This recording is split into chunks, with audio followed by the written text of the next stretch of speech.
نجی کالج جنگ میں فارغ التحصیل طلباء و طلبات کے اعزاز میں تقریب کا اہتمام کیا گیا، جس میں چیئرمین کالج سابق ایئر چیف امان اللہ سہیل، سابق چیئرمین زرعی کونسل نواب بابر خان سیال اور CEO کالج کمانڈر سہیب فاروق نے کامیاب ہونے والے طلباء و طلبات میں اعزازی شیلڈز اور سرٹیفکیٹس تقسیم کیے۔ جنگ سے رپورٹ کر رہے ہیں محمود الحسن اسامہ۔ جنگ کے نجی کالج میں فارغ التحصیل طلباء و طالبات کے اعزاز میں تقریب منعقد ہوئی، جس میں بچوں کے والدین، سول سوسائٹی اور صحافیوں کی بڑی تعداد نے شرکت کی۔ پروگرام کا آغاز مارچ پاسٹ سے کیا گیا، جس میں قومی جھنڈے کو سلامی دی گئی۔ طلباء کا کہنا تھا کہ کالج میں تربیت کا بہترین معیار ہونے کی وجہ سے ان کی تعلیمی اور عملی زندگی کی مشکلات کو حل کرنے کی صلاحیتوں میں نکھار آیا۔ چیئرمین نجی کالج سابق ایئر چیف امان اللہ سہیل کا کہنا تھا کہ وہ کالج کے معیار سے مطمئن ہیں اور طلباء کو نہ صرف تعلیمی میدان میں بلکہ عملی زندگی میں بھی لیڈرشپ کی تربیت دی گئی۔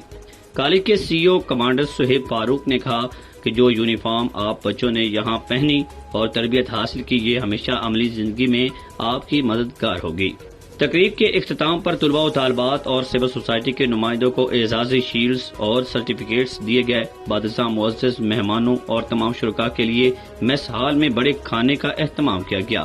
محمود الحسن اسامہ، سٹی نیوز جنگ۔ شیخوپورہ میں وزیر